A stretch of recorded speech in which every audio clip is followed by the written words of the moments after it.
Cristina. Pero, claro, les decía que hoy el mercado cerró con otro récord, no solamente en el dólar blue, en el ilegal, en el billete efectivo, sino también en los paralelos financieros. Y esto tiene especial impacto en los precios, que, bueno, es obviamente la principal preocupación de toda la sociedad con una inflación por encima del 100%. También es la principal preocupación de quien ahora emerge como el dueño de todo el poder, al menos en la gestión del Frente de Todos. Digo en la gestión porque claramente la figura de más peso es Cristina Fernández de Kirchner. Hay mucha expectativa en lo que vaya a decir este jueves Cristina, en un acto en el que va a reaparecer ni más ni menos que en el Teatro Argentino de La Plata, donde presentó su propia candidatura a presidenta en 2007. Sobre esto en un ratito nos va a estar hablando Lucía Isikoff. ¿Cómo está la relación entre Massa y Cristina?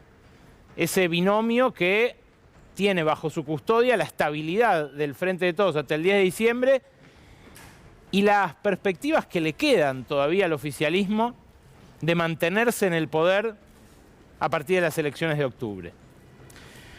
Claro, las devaluaciones son siempre huérfanas.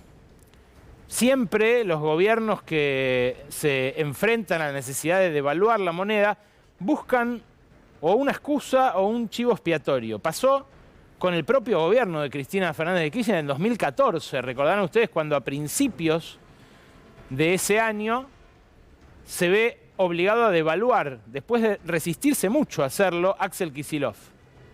En ese momento el culpable fue Juan José Aranguren, una importación de nafta por unos pocos millones de dólares que hizo por encima del precio de ese momento, sirvió como excusa para señalarlo y decir fue él. Aranguren no era el de los tarifazos todavía, el ministro de Mauricio Macri, sino que era el CEO de Shell, nada más. Pero cuando terminó el gobierno de Macri, después de 2 mega devaluaciones que ya había hecho, de 20 a 42 y de 42 a 50, el propio Macri, cuando se le va a 60, dice que él había dejado de gobernar y que la responsabilidad de esa devaluación era nuestra, de los que decidimos en aquella primera vuelta de 2019 desalojarlo del poder sin más miramientos.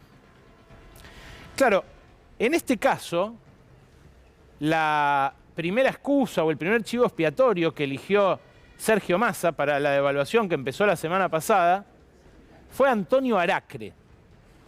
Antonio Aracre fue eyectado in limine después de 2 días de versiones de que podía reemplazarlo al mismísimo Massa y de un almuerzo con el presidente donde le presentó una serie de ideas con las cuales Massa no estaba de acuerdo. Ese almuerzo, después, lo terminó poniendo incluso entre los sospechosos al propio presidente, de quien en el Ministerio de Economía decían, no sabemos si también divulgó la posibilidad de que Aracre lo reemplace a Massa. Esa relación está muy mal, ¿no? Basta ver los retweets que hace Malena Galmarini respecto de cuándo termina el gobierno. Ha dicho la semana pasada, después lo retiró, esta reproducción, que Massa no se va porque el final es cuando se vaya Massa. Y claro, en el medio apareció también un actor del sector privado, una sociedad de bolsa, Max Capital, una sociedad de bolsa mediana, a la cual desde el Palacio de Hacienda también acusaron de desestabilizar la gestión por haber difundido un informe que decía el lunes devalúan. Es muy curioso porque esto que hacen muchas veces con poca idoneidad y con bastante de torpeza algunos operadores del mercado financiero, es lo que hacía Gabriel Rubinstein hasta hace menos de un año. El actual viceministro de Economía ni siquiera se gastaba en escribirlo.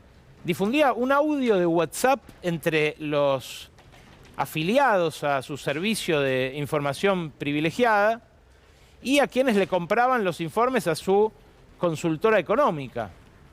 En ellos ha dicho que se venía una devaluación, que se venía un salto discreto del tipo de cambio. Son cosas que se dicen en algunos casos con mala intención y en otros no. Claro, ayer domingo sorprendió por la mañana Sergio Chodos con una definición adicional, un señalamiento contra 3 economistas del macrismo, que en el caso de ellos sí tienen importante responsabilidad en lo que nos pasa hoy, porque fueron, en el caso de Guido Sandleris, uno de los que llevó adelante el acercamiento con el Fondo Monetario para contraer la deuda monstruosa que hoy está poniendo contra la pared a las cuentas externas argentinas, pero que, bueno, según Chodos, llevaron al extremo de la antipatria sus gestiones para que el fondo no haga el desembolso que Sergio Massa desesperadamente está tratando de obtener. Estos 3 personajes, Hernán Lacunza, Guido Sandleris y Luciano Laspina, algunos apuntaron su mirada a Alfonso Prat-Gay, pero a los primeros a los que señaló sin nombrarlo, casi inequívocamente, Chodos fue a ellos.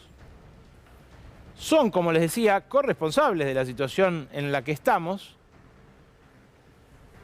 pero seguro que no de la aceleración cambiaria de estas últimas 7, 8 jornadas. En estas últimas 7, 8 jornadas, la novedad que sí se produjo fue la negociación que llevó adelante Sergio Massa con el Fondo Monetario para que adelanten los giros previstos para todo este año, ahora, antes de junio. Es la bala de plata que le queda al ministro de Economía y no tiene otra. Después de lo que generó la sequía, el agujero que generó la sequía en el balance de pagos argentino. Claro, no hay forma de reemplazar esos casi 19.000, 20.000 millones de dólares si no es con fondos frescos de algún lado. Y sabe Massa que, por más que rasque todas las ollas de los organismos multilaterales, hoy las represas chinas del sur que adelantaron también el giro de 500 millones de dólares para las obras. Bueno, sabe que por más que reúna de todas las alcancías, no va a poder llegar a cubrir ese agujero y a evitar una devaluación del tipo de cambio oficial, que ahora tiene mucha más presión por el dólar paralelo, pero que puede llegar a tenerla mucho más después de las PASO, ¿no? Con un resultado electoral ya puesto. Ahora, fíjate qué interesante la interna que aparece y cómo los personajes que ganan volumen político dentro de una administración empiezan a tener bajo su ala a gente que se empieza a pelear entre sí. El que señaló a estos 3 economistas es Sergio Chodos. Acá lo ven a Sergio Chodos, el director por Argentina ante el Fondo Monetario Internacional. Claro, Sergio Chodos fue todo este tiempo director por Argentina ante el Fondo Monetario Internacional, pero apenas asumió Massa, lo frizó y no le atendió más el teléfono en meses y meses de gestión. Chodos era un hombre muy cercano a Martín Guzmán y ahora los incondicionales del ministro le reprochan que le hizo la croqueta a Martín Guzmán. Lo convenció de que podía ser una figura política. Algo que irrita mucho al kirchnerismo y a Sergio Massa por igual. Y por eso, ni siquiera cuando van a Washington le dan bola a un hombre que tiene una historia ahí, que tiene algunos contactos, pero que al masismo le resulta prácticamente pintoresco, más que útil. ¿Qué dicen en Washington? Fuentes que puede consultar en varios organismos multilaterales, que en realidad, porque hay un montón de argentinos allá, desperdigados en puestos de miles de dólares que todos ambicionan. En ese cenáculo, donde también se define nuestro bolsillo, lo que me dijeron es que Chodos en realidad quiso quedar bien con Massa porque supo que esta misma semana el equipo de Massa quería avanzar contra él, destituirlo y poner en su lugar a Guillermo Nielsen. ¿Se acuerdan de Guillermo Nielsen? Guillermo Nielsen fue el secretario de Finanzas de La Baña, hacedor de aquella renegociación de la deuda y también de la deuda con el fondo. Un hombre que llegó a estar amenazado de muerte por sicarios de los fondos buitre en las giras que hacía para tratar de convencer a gente que adhiera a los canjes de la Baña. Bueno, Nielsen cuando empezó este gobierno presidió YPF, fue muy fallida su gestión, se terminó yendo de embajador a Arabia Saudita, pero ahora se termina el gobierno y sabe que no va a seguir siendo embajador en Arabia Saudita. Quiere un puesto en Washington. ¿Y qué dicen ahí? Que para salvar la ropa, Chodos salió ayer a señalar, sobreactuando, porque decirles antipatria, salir por radio, decir las cosas que ha dicho, lo hizo para mantenerse en ese puesto, que es una muy codiciada silla de unos $25.000 por mes limpios, netos, además de viáticos, gastos y demás. Nielsen es el suegro de Leonardo Madcourt, que es el funcionario de Massa que negocia directamente con el Fondo Monetario, junto con Rubinstein. Claro, a Massa, dicen, le da lo mismo porque él habla directo con Gita Gopinath, la número 2 del Fondo Monetario, pero dejó hacer. Y así estalló esta nueva interna dentro de la interna, en un contexto en el que, lo vamos a hablar con Fidanza en un rato, la política parece estar en Disney, muy lejos de los problemas acuciantes que nos hunden a todos en una preocupación realmente muy importante. Ahora, en instantes, Eduardo Fidanza, sociólogo, investigador, analista político, aquí en Brotes Verdes. Pero les decía que las internas siguen a la orden del día y siguen sobre todo por la cuestión económica. Fíjate, este informe sacó hoy Roberto Feletti. Roberto Feletti encabeza un grupo de economistas que se referencian en el kirchnerismo dentro de la provincia de Buenos Aires. No es el axelismo, que es otro dispositivo del poder. Ahí están los que siempre acompañaron al exministro de Economía, actual gobernador bonaerense, pero en torno a Feletti orbita otro grupo. El informe de Feletti que sacó hoy se titula así: ante el asalto a las reservas del Banco Central, economistas del Frente de Todos piden fortalecer la capacidad del Estado para administrar el sector externo. Y fíjate, dicen que el endeudamiento desmesurado durante el macrismo, la ineficaz reestructuración de la deuda privada hecha en 2020, o sea, en este gobierno, el despilfarro del superávit comercial acumulado en 2020 y 2021 y el acuerdo con el FMI explican el agotamiento de las fuentes de ofertas de divisas para recomponer las reservas. Entre los desafíos destacan la necesidad de ir hacia un modelo económico con capacidad para crear empleo de calidad y garantizar una mejor distribución del ingreso. Hablan como opositores este grupo de economistas. Este informe, que después se desglosa en unas 20 páginas, es durísimo con Miguel Pese, el presidente del Banco Central. ¿Acaso el último albertista? Hoy estuvo 2 horas con el presidente en la Casa de Gobierno. Ya había estado con él y con Sergio Massa el jueves en la Quinta de Olivos y había estado con el ministro de Economía en el propio Banco Central el jueves al caer la noche. Alberto Fernández ratificó al presidente del Banco Central, a Miguel Pese, y lo hizo con la foto de hoy y diciéndole a la prensa que si hay alguna preocupación por el dólar, responda Massa.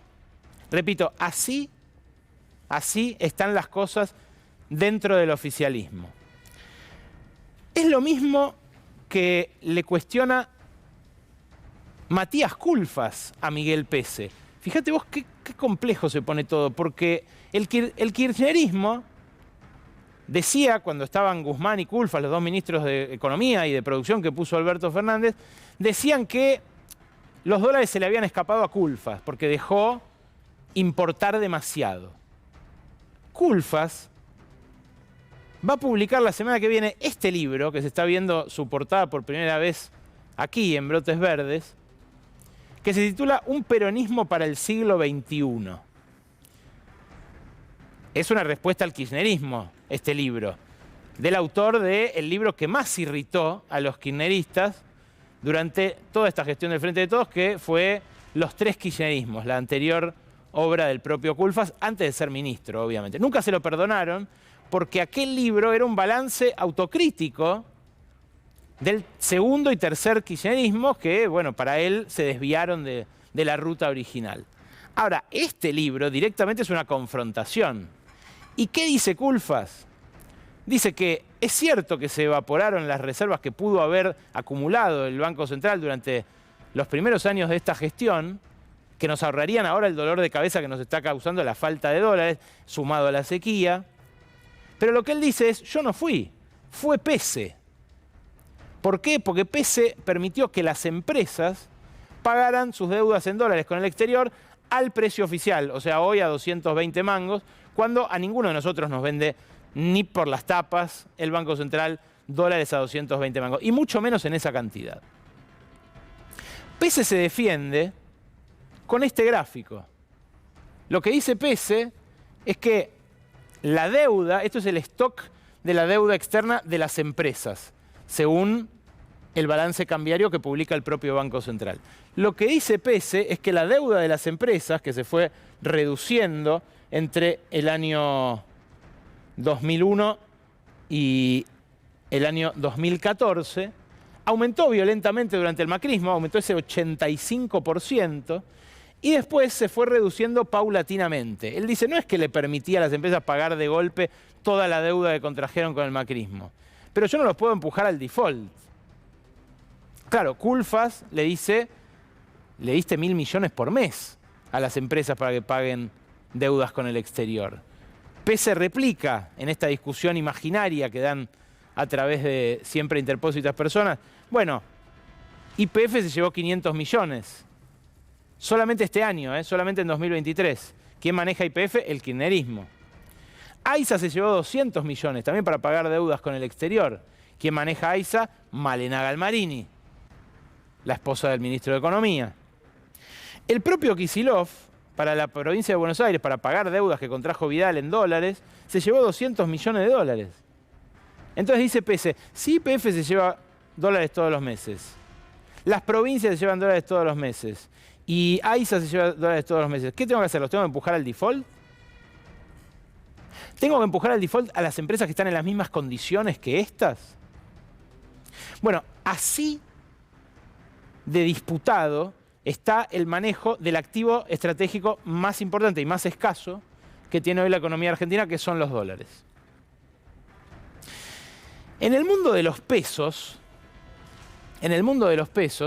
se dan situaciones de lo más disparatadas. Hoy, con el dato de que el dólar blue superó los 460 dólares, se dio una especie de festival de ruptura de contratos. Claro, no solamente el mercado de inmuebles está en dólares, hay muchos otros que de a poquito se fueron dolarizando informalmente a caballo de una inflación desbocada. Por ejemplo, hoy una persona recibió el llamado de alguien que ya le había comprometido la entrega de un cargamento de bebidas para un evento este fin de semana que viene y le dijo, ese precio que pactamos la semana pasada no existe más. ¿Por qué? ¿No viste el dólar, hermano? Otra persona tenía arreglado ya dejarle su computadora a un técnico para que le repare la pantalla de la laptop. El técnico hoy, al cierre del mercado, le dijo, mirá, ese precio que te dije la semana pasada no es más. ¿Cómo que no? ¿Y no viste el dólar? Con los corralones pasó lo mismo. Los corralones suspendieron entregas de materiales que ya tenían, en algunos casos, pagadas la semana pasada. Ahí se cortó completamente la cadena de pagos. Y no sabía si contarlo esto, pero las drogas ilegales en Argentina cotizan en dólares. Hasta ahora era una cotización indirectamente dolarizada. ¿Por qué? Bueno, cada vez que subía el blue, subía la cocaína, subían las pastillas de éxtasis, MDMA y otro tipo de sustancias psicotrópicas. Hoy, algunos dealers mandaron mensajes a sus habituales clientes diciéndoles que directamente la cotización pasa a estar en dólares y que se puede pagar en pesos. Eso sí, al tipo de cambio blue del día. Son rasgos de una dolarización que, insisto, avanzó mucho, que es todavía un rasgo idiosincrático, no formal, no legal, y que un sector de la ultraderecha quiere plasmar en una ley, o sea, quiere que renuncie directamente la Argentina a su moneda. De esto vamos a hablar en un rato con Andrés Arauz, el exministro de Economía de Ecuador. Pero, claro, lo que está detrás es la inflación. Fíjate este gráfico. Esta es la media móvil de las últimas 4 semanas de la inflación semanal que mide LSG, una consultora que hace sobre alimentos y bebidas en los supermercados la misma medición todas las semanas. La última le da 6,8%, que se acerca peligrosamente al 7,7% que marcó la inflación del mes pasado. Pero claro, si vos mirás el efecto avalancha que esto genera, te da todavía peor, porque mirá la medición semanal. Semana por semana. Esto es la media móvil de las últimas 4. Y ahí ya ves, este pico anterior es el de octubre. Cuando Massa lo logra aplacar, octubre, noviembre, se siente presidente y dice, la voy a bajar ahí, al 3 y pico para abril. Vuelve a subir y termina ahí. Ahora, fíjate en la semanal, cómo le dio en estas últimas 3 semanas, porque es impactante. No había pasado esto de tener 3 semanas seguidas arriba, y francamente arriba del 2%, desde la eyección de Martín Guzmán. Las últimas 3 semanas le dieron a LSG 2,3%, 2,9% y 2,5%. Y ahí lo que se ve también es la frecuencia de los aumentos. Porque hay negocios que actualizan sus listas de precios 2 veces por mes. Y algunos que ya lo habían hecho 2 veces este mes, ahora, con el récord del Blue, vuelven a hacerlo. Los bancos tienen un problema adicional, que es qué hacer con los pesos que la gente ya no quiere. Los billetes de 100 pesos, ellos están obligados a cargarlos en los cajeros automáticos, pero les complican la vida de 1000 maneras. Entonces, como además la gente por cajero físico tampoco los quiere, lo que empiezan a hacer es a dárselos al Banco Central para que los destruya, porque custodiarlos es un costo. Mirá, 1 millón de pesos más o menos es así. De alto del piso hasta acá, fajos, en billetes de 100, 1,30 mide más o menos. 1 millón de pesos. Eso llena muy fácilmente una bóveda, ¿no? Llena muy fácilmente un departamento, ¿no? ¿Sabés qué están haciendo los bancos? Me contaba el otro día un banquero. Abren tesoros especialmente para mantener a resguardo los billetes que el Banco Central no da abasto a destruir, porque ya están deteriorados, húmedos, porque ya no dan para los cajeros automáticos justamente por el uso que tienen. Y como el central no da abasto a destruirlos, los guardan en algo que llaman sarcófagos.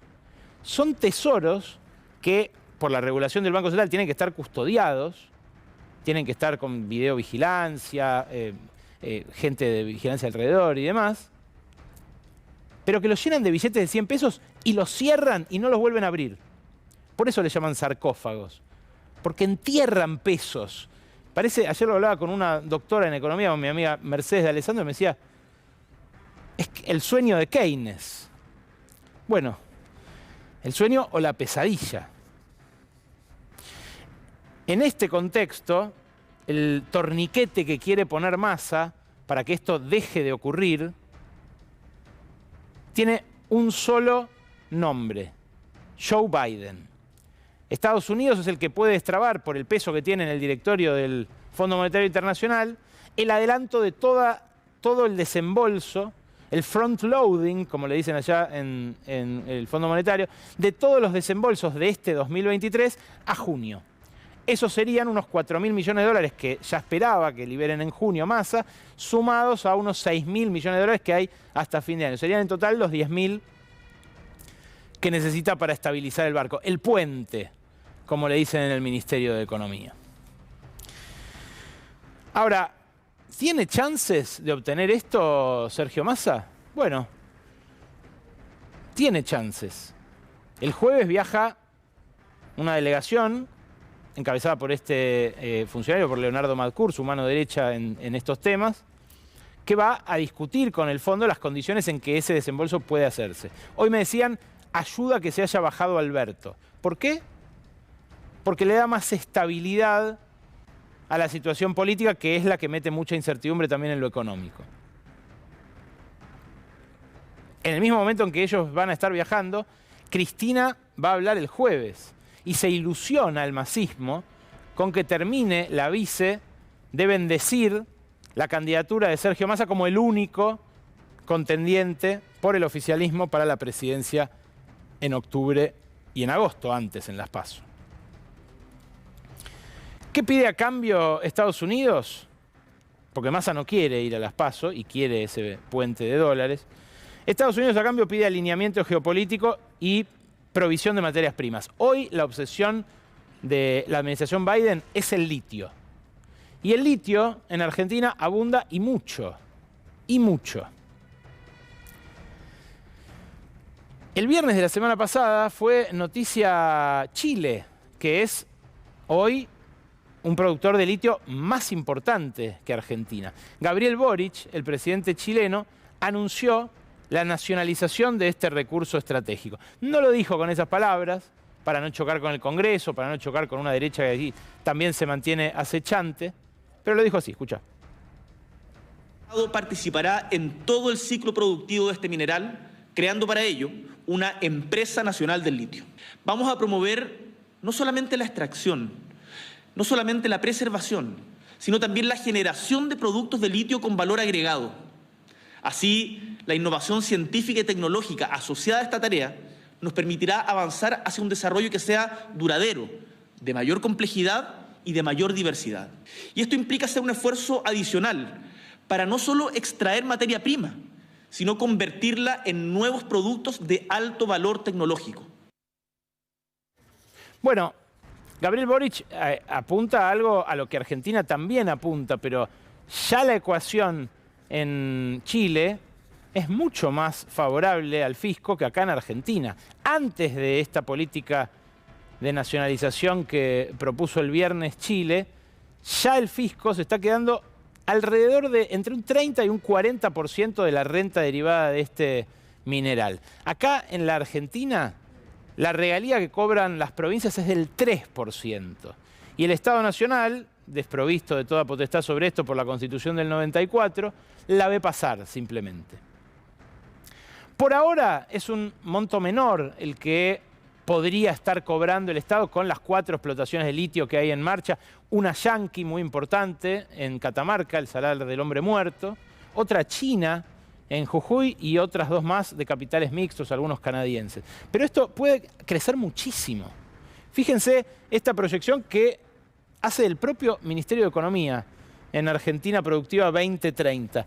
Chile, Australia, China y Argentina, las producciones son la de 2010 en gris, la de 2020 en amarillo y la de 2030 proyectada en verde para la Argentina. ¿Qué dice el propio Sergio Massa? Que lo podemos superar, tanto a Australia como a Chile, como a China, para 2030. Claro, Estados Unidos sabe eso, sabe que puede escalar esta producción. Y lo que le interesa es que empresas norteamericanas sean las encargadas de extraer el litio acá y le garanticen la provisión a los autos eléctricos que se hacen en Estados Unidos, que además ahora están siendo fuertemente subsidiados por la ley de reducción de la inflación de Joe Biden, que beneficia solamente a los autos que se nutren de litio de países que tienen buena relación con Estados Unidos. La tienen atada toda. Es maravilloso. Claro, si uno no tiene un tratado de libre comercio con Estados Unidos, tiene que pedir figurar entre los países cuyo litio pueden usar los autos que ahora van a comprar más baratos, los norteamericanos, por esta ley de reducción de la inflación. Y eso es lo que quiere Massa. Claro, a cambio hay que no nacionalizar el litio, como hizo Chile. El problema es que uno renuncia a la perspectiva que decía Gabriel Boric recién, de industrializarlo localmente también, o por lo menos de intentarlo. Claro, esta producción que está aumentando y que efectivamente le puede traer al país divisas en lo inmediato, en algunos casos no es del todo bien liquidada por las compañías. Y ahí tuvo algún inconveniente Livent, la compañía estadounidense que actúa en Catamarca. Le han hecho alguna investigación, algún recurso administrativo, porque en algunos casos se olvidó de declarar en sus declaraciones juradas todo el litio que se llevaba, o por lo menos de pagar esas regalías magras por todo el litio que se estaba llevando en bruto para las baterías de Elon Musk, de Tesla y de GM, entre otros fabricantes norteamericanos. Alberto Fernández se despidió de su sueño reeleccionista con un video de unos 7 minutos en los cuales repasa parte de los logros de su gestión. Entre ellos, por ejemplo, una buena gestión de la pandemia. En un momento se jacta de algo, de esto. Está claro que no logramos todo lo que nos propusimos. Nos duelen las familias en condición de pobreza, nos duelen los bajos ingresos, nos duelen los proyectos y sueños que no pudieron concretarse. Pero a pesar de tantas dificultades tengo una certeza. No tomé una sola medida en contra de nuestro pueblo. Quizás para reelegir o para aspirar a la reelección, no solamente hacía falta no tomar medidas en contra del pueblo, sino también tomar alguna a favor. Por eso, en un ratito lo va a contar acá Gabriela Vulcano, hoy, por ejemplo, la izquierda recibió una encuesta que la da segunda en Jujuy, ahí donde se saca el litio. Segunda, después del oficialismo de Gerardo Morales, que se sabe gobierna a sangre y fuego, metiendo presos a los opositores. Claro, esa izquierda es otra expresión del descontento, igual que Javier Milei, solo que Javier Milei tiene mucha más prensa. Esa fuga de votos por izquierda preocupa más al kirchnerismo que la de Milei, porque la de Milei, especulan, es una fuga de votos macristas, que al revés los beneficia a los integrantes del Frente de Todos.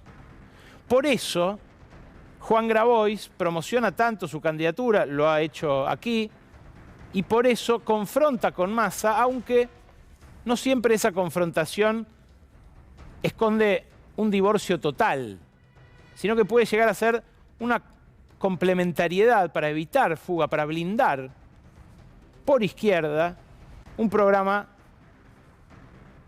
no digo dictado, pero por lo menos coescrito con el Fondo Monetario Internacional. Detrás del fondo están los funcionarios estadounidenses como Wendy Sherman, que vino la semana pasada, la subsecretaria de Estado, ahí la vemos con la secretaria de Minería justamente, y la secretaria de Energía, Fernanda Ávila y Flavia Rollón, respectivamente. Y fue después de la visita que hizo por segunda vez en un año la general Laura Richardson, la encargada del Comando Sur del Pentágono, que dicen los que la recibieron en privado, esta vez fue bastante más cortés para tratar de enmendar lo que hizo la vez pasada, que vino y dijo, qué bueno el litio que tienen acá, el gas, el agua, la biodiversidad del Amazonas, como si dispusiera de todos los recursos naturales de Sudamérica para el interés de los norteamericanos. Fue muy comentado ese fragmento donde ella habla del interés estratégico de Estados Unidos sobre esos recursos que no le pertenecen, pero que a veces parece olvidarlo. Sergio Massa tiene otra terminal que es esta, Gita Gopinath, la número 2 del Fondo Monetario Internacional. Ella es la que quizás el jueves o el fin de semana que viene lo ayude a conjurar todos los miedos que aparecen cada vez que abren los mercados estos días. La posibilidad de que el dólar un día deje de subir en los mercados paralelos. A cambio, claro, de no entrar en senderos como el de Gabriel Boric o como el de Luis Ignacio Lula da Silva, que dicen en el Ministerio de Economía nos está haciendo un favor bárbaro porque se está acercando a China y ahora sí, los norteamericanos nos quieren ayudar porque quieren tener una cabeza de playa en la región. Puede ser que la geopolítica sea así de simple, pero también puede ser que sea como siempre fue. Un toma y daca de recursos estratégicos que los grandes imperios quieren disponer y que a países como el nuestro a veces les toca simplemente proveer en crudo y con 3% de regalías.